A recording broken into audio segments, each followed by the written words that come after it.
I'm Conrad Hughes, and I'm very happy to be engaging with you on this topic of education and elitism.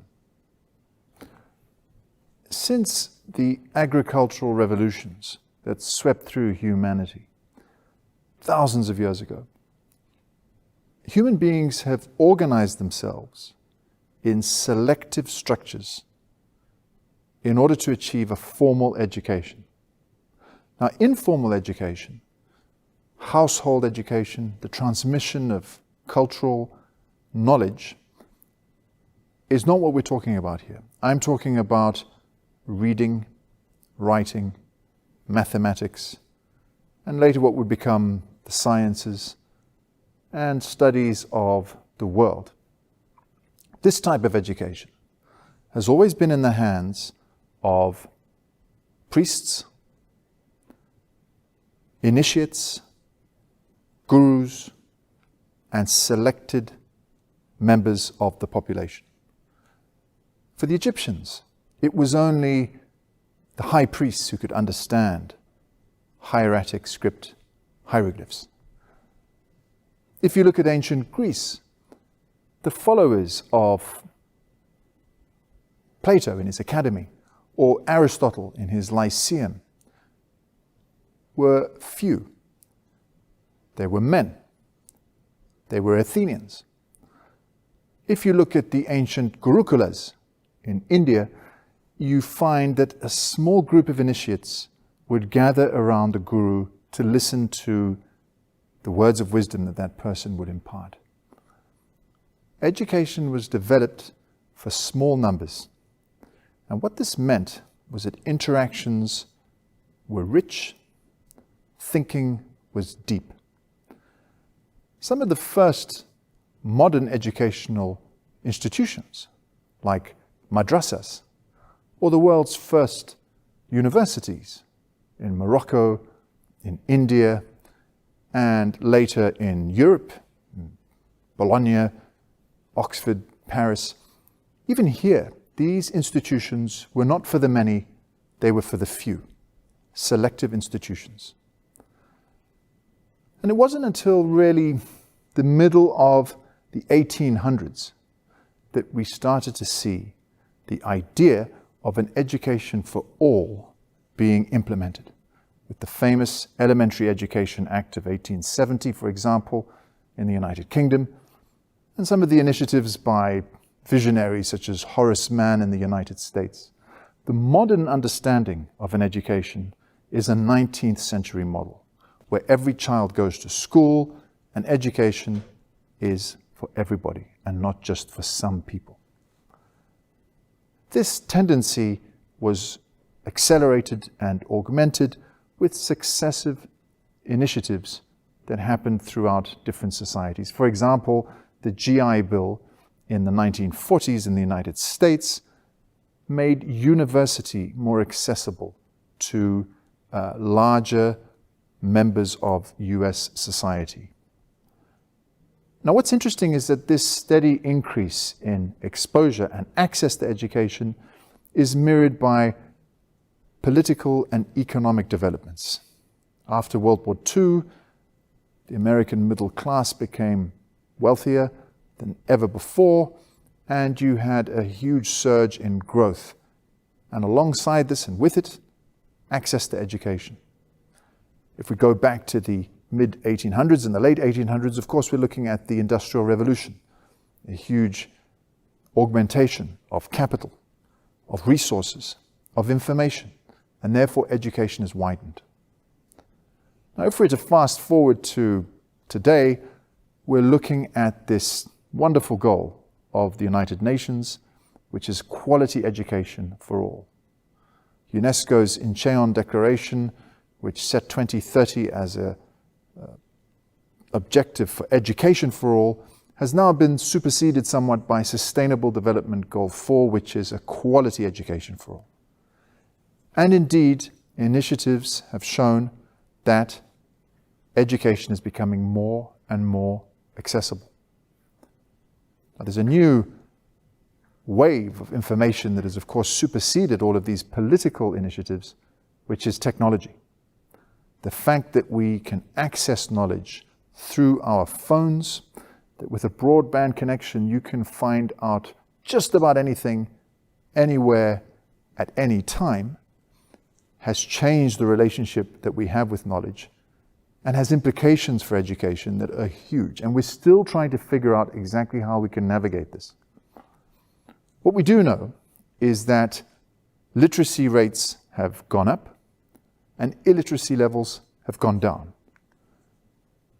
However, we also know that there are hundreds of millions of children who still aren't in school, and this dream, this universal dream of an education for all, and even better, a high-quality education for all, is still not attained. Now, what all of this shows us is a pathway, historically, from elitism to egalitarianism. Elitism would be the model of Plato. Plato believed in the philosopher king. He said no one ignorant of geometry should enter his academy. He believed that education was for the few. He thought that democracy, just like Socrates and Aristotle, was a terrible idea. How can the demos be educated to take wise decisions? You need a monarchical, aristocratic approach. That is pure elitism. And it stays with us to this day in the form of political ideologies, such as those that were promulgated in the 1920s by the Italian elitist school, people like Mosca and Pareto. You have cultural elitism, which is a strong force to this day, the belief that there's high culture, that there is a certain refinement in aspects of knowledge and culture that are not for the many but for the few, and that there is popular culture which is of a lower level. Needless to say, we're very much in an environment in the 21st century of plutocratic elitism, meaning that a very small group of people are incredibly wealthy and a very large segment of the population is pauperized, is poor. Now, the very poorest have become slightly richer statistically en masse in the last decades, but the gap between very rich and very poor has been widened. Thomas Piketty's brilliant book, Capital in the 21st Century, shows us that disparity between access to income and inherited wealth, capital, is greater than it's ever been.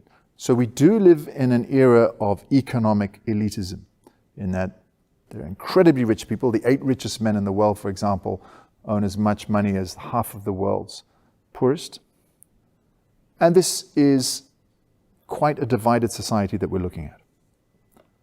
Plato, elitism, cultural elitism, plutocratic elitism, political elitism. And of course there's this idea of meritocracy, which is that you have to earn your place. Schools should be selective. Universities should be hard to get into. You need to be at the top of the class to go far. You need to be in the top quartile of a distribution curve. Otherwise, we don't get quality. If you want a good doctor or a good surgeon to work on you, you want that person to have come out with a strong educational background and to have somehow been better than others. There is this deeply ingrained idea of elitism in much of what many of us want in a working society. And on the other hand, you have Karl Marx. He's at the other extremity. Egalitarianism, doing away with private property, making education a state-run affair, deprivatization of just about everything. The idea that much of the social hierarchy that we take for granted is in fact a bourgeois construct that's been invented to keep a small group in power. Marx's dream was of a classless society, a society where you would not have pockets of elitism. And this belief, of course, has influenced a whole group of philosophers and educators.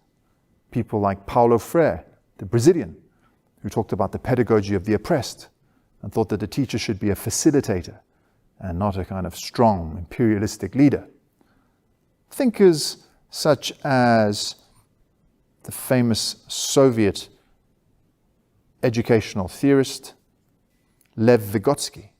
Vygotsky's idea of social constructivism is that learning happens in a healthy environment where people are working together, not in a hierarchical structure. From Plato to Marx, elitism, cultural elitism, plutocratic elitism, meritocracy, to egalitarianism. Other Marxist principles that influence the way we look at education is the idea that you shouldn't have highly hierarchical educational systems that are extremely selective. Schools should be comprehensive. We should get rid of selective schools altogether. Schools should allow entry for everybody. Now, where does this lead us? Well, in the 21st century, we're in this very paradoxical age where we're more egalitarian than we've ever been, and at the same time, we're more elitist than we've ever been. How is this possible? Well, whilst on the one hand, there's greater literacy, there is more schooling than there's ever been in history, more women, more minority groups are able to access education than ever before. Whilst we have a number of state systems that are offering a higher quality of school and university education to young people than they have ever before, we have at the very same time, in other countries, in other parts of the world, and sometimes in the same countries, private institutions, extremely expensive institutions, highly selective institutions. One of the things that we've seen, if you look at the research, is that grammar schools, so grammar schools in England are meant to be schools that give access to children who aren't necessarily wealthy, but are very bright, and to give them a push, an accelerated education that will be challenging. We've seen that, in fact, grammar schools don't change the socio-economic demographics of the status quo that much. Most of the children who get into grammar schools are actually from middle-class backgrounds. We've also seen that wealthier children are more likely to wind up in top-tier schools, in Oxbridge, in Ivy League. There's what we call the gilded path, wealth begetting wealth. If you come from a middle-class or an upper-class background, you're exposed to elaborate code, dinner-time conversation is sophisticated, there are books around you, and things like entrance exams and all sorts of supposedly need-blind protocols favor you. Whereas if you've come from an environment of illiteracy, where there's no reading material at home, where dinner conversation is not about politics or about the economy, it's that much more difficult to get in. So we're not actually managing to change these inequalities all that much. Even with scholarships. Scholarships are still not really changing the socioeconomics and the demographics of socioeconomics in a number of countries. And there's a lot of research on that. This whole situation is, from the point of view of anti-elitists, unsatisfactory. Because what we've got is a system that's favoring the privileged. Take legacy students. We know that legacy students, meaning students whose parents have studied at an Ivy League college, they're more likely to get into an Ivy League college than non-legacy students. We've also seen recently the so-called varsity blues scandal in the United States, where parents were buying places from corrupt admissions deans. They were lying about their students' profile and basically buying their way into what was meant to be a meritocratic system. Actually, it looks like a plutocratic system. We know that top jobs still go to students who've been to top universities. Universities are ranked. So it's a very hierarchical, very elitist system that we're still living in. And anti-elitists feel that it's wrong because too many children who come from impoverished backgrounds aren't able to climb that ladder, and the wealthy have got a kickstart. They've got a head start. they're part of a club, and so it just exacerbates inequalities. But you've got the other side of the story. Okay, you've got Plato criticizing, if you like, Marx, the pro-elitists, and they have a few things to say. They say that there are now too many graduate holders. Since universities have become massified, there are too many masters and PhDs. 2/3 of graduate degree holders have regrets because they spend a lot of money going into university, and yet they come out with degrees that might not earn them jobs. We also know that in the UK, first-class degrees are soaring. In other words, more and more university students are graduating with first-class passes. What does that mean? Well, if the market's saturated with double MA students, graduates, with PhDs, with first-class passes, then who's going to get selected? How does it work? There's a feeling that standards are dropping as well. Standards are dropping, grades are being inflated. It's too easy in many schools. There's a feeling that being able to access university in some countries, some educational systems, just because you've passed high school, it's not fair. And it's creating a cynical system where undergraduate studies are too full, and therefore they are made extremely difficult, and there's huge attrition. There's another problem. It's student debt. Student debt in the United States is a massive problem. It's trillions of dollars. And what we're seeing is that students are wondering now if they should actually go to university. Is it worth it? Google, Apple, and at least 12 other big companies are saying that they'll take students who haven't been to university. They don't actually need a college degree anymore. So what's the point? What's the point of spending all that money? And we're talking to about $70,000 US, everything included, if you really want a sort of top-tier experience. What's the point of spending all that money, of going into debt, if so many people out there have top degrees, if the market's become saturated, and there are firms that are employing students who haven't even been to university? So let's just recap this. It's Plato versus Marx. Plato says universities should be elitist, schools should be selective, you have to have hierarchy because this creates quality. The Marxists, if you like, will say we're in an unfair system, the rich get richer, the poor get poorer, and it's incredibly difficult to access education and wealth. Now the big question is, the question that cuts through all of this, it's a simple question. It's, what is the purpose of an education? What is the purpose? And that's where we need to go back to this old principle of the skole, the Greek word which means a place of leisure, a place where you can think, a place where you become a richer individual, a place where you build a community of learners, a place where you're interested in knowledge for the sake of knowledge, a place where you become a better human being and a better scholar. Now, there are systems that achieve this. For example, Switzerland. Switzerland is a very, very rigorous, free state system. And it has some of the best universities in the world that are basically for free.